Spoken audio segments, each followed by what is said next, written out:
It looks like a very serious event, but we'll find out. When they look at the documents, I think people are going to see a lot of bad things happen.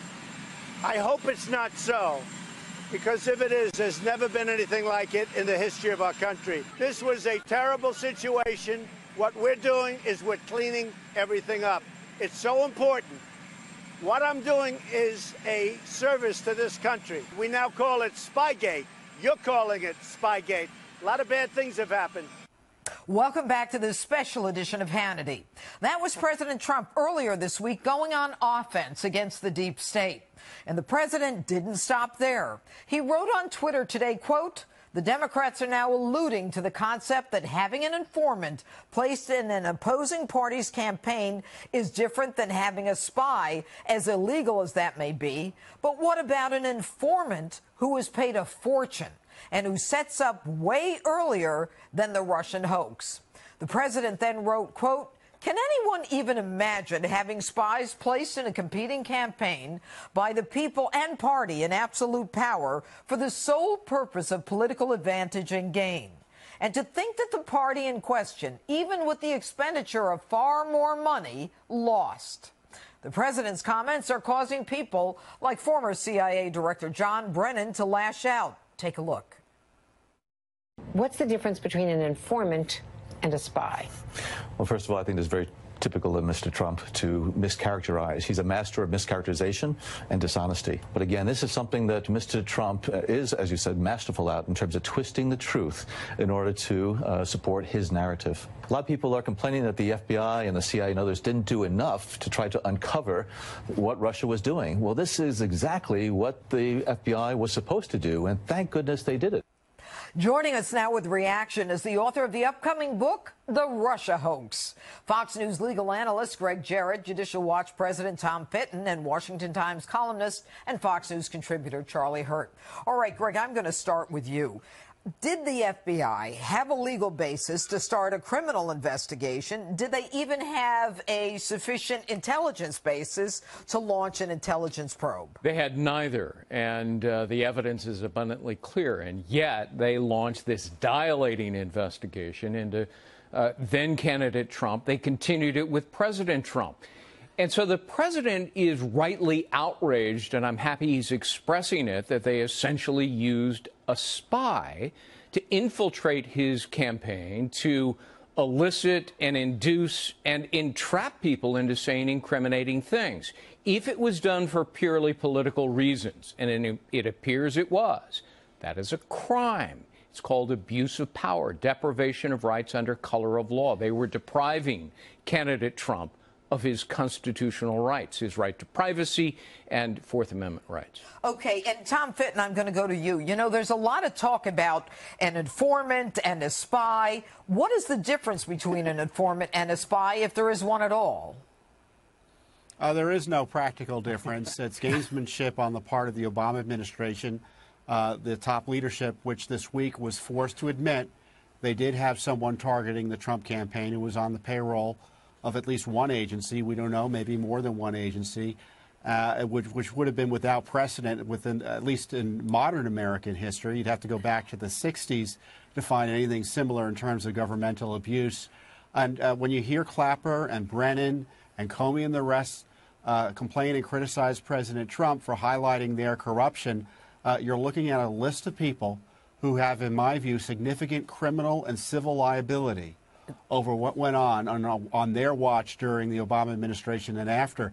And you know, and when you hear Brennan go crazy and attack Trump like he is, you have to wonder why on earth why on earth was he ever allowed near any counterintelligence investigation related to Mr. Trump? He obviously hated him, and it explains why things went off the rails they did under the Obama administration. And you know, Charlie, when Tom says they obviously hated Donald Trump, I don't think that it could be any clearer. You had a whole cabal at the top of the FBI and in the intelligence community there who hated Donald Trump. And yet a year ago when Devin Nunes, and when it appeared that, you know, there was something cooking here, and they thought that, you know, the president was wearing a tinfoil hat and Devin Nunes was off his rocker, you know, it's all coming to fruition.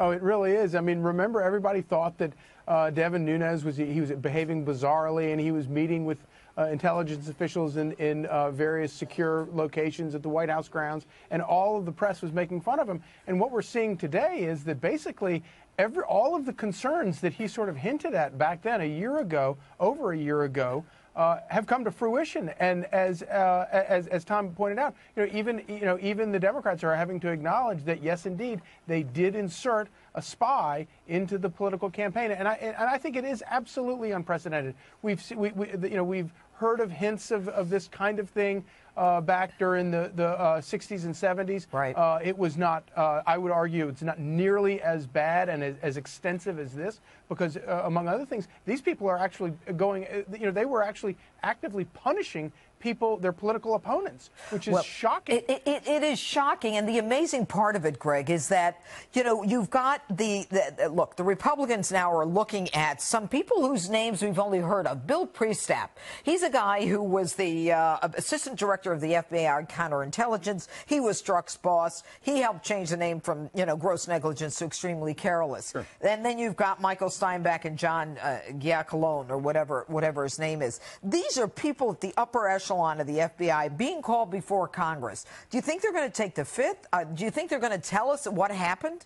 So far, they've been obstructing. The Judiciary Committee has for a year been trying to question people, high-ranking officials of the FBI, and the FBI has been refusing. That is obstruction of Congress. It is a classic trope for people to claim that the FBI cannot talk about a pending investigation. That is true except for Congress, which has a constitutional duty and a right under a lawful subpoena to obtain this information and testimony. It's obstruction of Congress to fail to comply, and the president is right to demand, as chief executive of the executive branch, that the DOJ and the FBI comply with the law. All right. And Tom Fitton, I've given you a lot of credit in the past. You have done things that Congress hasn't been able to do. I mean, it's your determination and your perseverance in trying to get records under FOIA that has gotten things that Congress hasn't even been able to get. So, right now, we've got the FBI and the Department of Justice, as Greg says, who they're stonewalling, slow walking, and saying they don't have records when, in fact, they do have records, and they have been lying. What does the president do at this point? He is the chief executive. The FBI and Justice Department are under him.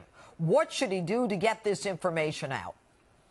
He should order a mandatory declassification review of the documents within a reasonable amount of time, and have his lawyers in the White House counsel's office or some outside experts that he trusts review these records on any withholdings they actually want to follow up on. To make sure nothing's being withheld improperly. We've got these FOIA cases out there now. I mean, we're waiting on the text messages. There's a process now in court for these various text messages. He could order the Justice Department and the FBI start complying with the transparency law. These agencies don't think they answer to the president, and they don't think they answer to Congress. And I think what they're doing here, Judge, is they're protecting the Mueller operation, which has its origins in all of this spying and FISA warrants, national security letters where they're taking up the phone records of the campaign, unmaskings, and the use of the Clinton DNC dossier. That's all part of Mueller's operation now, and that's why they're resisting Congress, because they know if that gets uncovered, Mueller's operation ends. Tom, I have been very critical of the fact that the Republicans are not doing anything. I mean, I'm not being critical of those in Congress who are doing as much as they can, but it is time to get this thing rolling. It is time for consequences, accountability. That's why Donald Trump is president. And so, I'll go to you, Charlie. I mean, what do you say to those people who say, oh, these are just more hearings to make the Democrats look bad or to force these people to testify to things they don't want to testify to and that are protected national security issues? They're stalling is what they're doing. They're all stalling. And, you look back at all the egregious things, I would say call them crimes, that were committed during the campaign and after the campaign. Why did they do it? The reason they did it with such abandon was because they thought that Hillary Clinton was going to win the election and none of this would ever come to light and it wouldn't matter. We know that. So what do we do now? And they're doing the same thing now. And they think that they're going to win control in November, and the Democrats will, right, and they can then go and cover all of it. I think that Tom Fitton's exactly right. The president should begin declassifying everything. They should blow everything out into and have an absolute showdown, because these people do work for the executive branch. They are answerable to the legislative branch. Okay, and Greg, the final question to you. The significance of Strzok not testifying, is he cooperating? Unknown. If I were him, I'd cooperate. First of all, it's always important to tell the truth. And second of all, he can cut himself a deal because he's in serious legal jeopardy. Yeah. But, you know, this is a classic cover-up that's taking place in Washington. Yep. They always claim the mantle of classified information, and then when it's later unredacted, we find out it was a lie. And you know what the problem is, Greg? And I have to end here. We have an absent attorney general. Yes. And that is a loss to the American people and the president. Anyway, thank you, gentlemen. Politics is suddenly ripping this country apart. On college campuses, students attack free speech in the name of tolerance. Civil rights activists have abandoned their worthy old causes to obsess over abstractions like global warming. In this once Christian country, leaders are now demanding that we bomb Bashar al-Assad, endangering the lives of the world's oldest Christian community. We'll hit all of those issues tonight, plus they're eating horse meat in parts of this country, amazingly.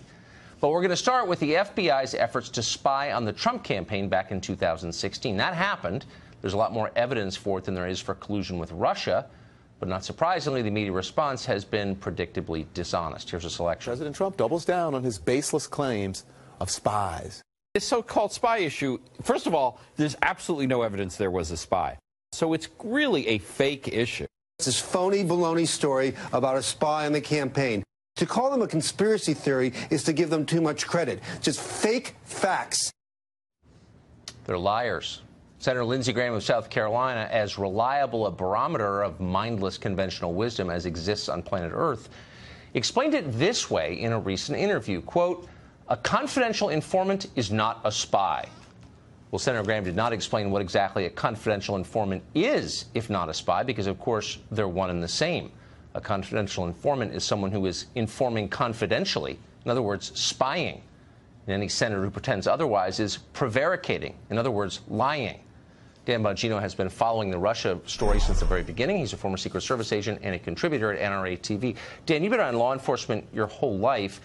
If I'm confidentially informing on you, what am I doing exactly? Tucker, this is the most of a series of sickening, disgusting, disturbing episodes by the Pravda. No, they're not even Pravda. You know, because Pravda was at least honest about being dishonest. The Pravda media now pretends that they're actual journalists distributing facts. Keep in mind, Tucker, they want to do counterintelligence, these people. They can't even do journalism. Now they're pretending to be counterintelligence and law enforcement agents. This is the most dangerous cover-up by the media I have ever seen. Every serious person in law, I said serious, by the way, in law enforcement that I know, not the hacks out there trying to cover for this, knows what happened here was a spying operation. SPY if you're Joe Biden. This was a spying operation. Period. Full stop. Anybody who tells you otherwise is joking around. They're all telling us otherwise. They're all telling us otherwise, which is why I'm beginning to doubt myself. I'm open-minded. Tell me, sincerely, am I missing something? They're saying it wasn't a spy, it was a confidential informant. Is there some difference that I'm missing? Yes, there is, Tucker. But the difference works against the Pravda media, not for these jokers, okay? Here's how we would commonly in the law enforcement intelligence arena, where I had intersected and worked for most of my adult life, it would work. An informant is actually someone already existing inside of an operation who would inform on the operations of said operation, the mob, whatever it may be. A spy would likely be someone you bring in who is not a pre-existing member of the operation. You try to insert and intersect with that organization to get information to either prosecute them or investigate them on a CI case, which means the guy in this case was a spy. These knuckleheads are Tucker, you understand this is full-blown propaganda? I this do, is so but dangerous what's happening. Either way, the person's function is the same. He's spying. He's gathering information, not telling you that he's doing it and sending it to a third party. By the way, if this was done, and again, I'm asking dumb rhetorical questions just because they keep throwing this at you like black is white, 2 + 2 = 8. I just want to make sure I got this right. If they were doing this for the benefit of the Trump campaign, as Clapper is now claiming, wouldn't they have told the Trump campaign, hey, we're worried that the Russians are trying to penetrate you? But they didn't. Well, Tucker, if this was for the benefit of the Trump campaign, why not equally assist and support the Hillary campaign, right? I mean, Hillary's husband had taken $500,000 in a speaking fee from a Russian bank. Why not equally, the dreaded air quotes here, help them too and put an FBI confidential human... It's a scam. I mean, what's in it, Tucker? The euphemism game. What is it next going to be? An undocumented FBI employee? This is so destructive because the American people, liberal, Democrat, whoever you are, you need to understand a gross disservice was done here. There were illegal leaks and there was a potentially illicit spying operation for political reasons. Everybody, vote for whoever you want to vote for. I don't care. I'm just telling you what happened here was an abomination to the Republic, and the media is covering it up. It's amazing that they're going along. I mean, it's one thing to see Nancy Pelosi defend the indefensible. That's what she does. But to see reporters, a lot of whom I know and am friends with, have known a long time, they're lying about this. I actually find it shocking. Dan, thank you for the clarity on that, as always. Yes, sir.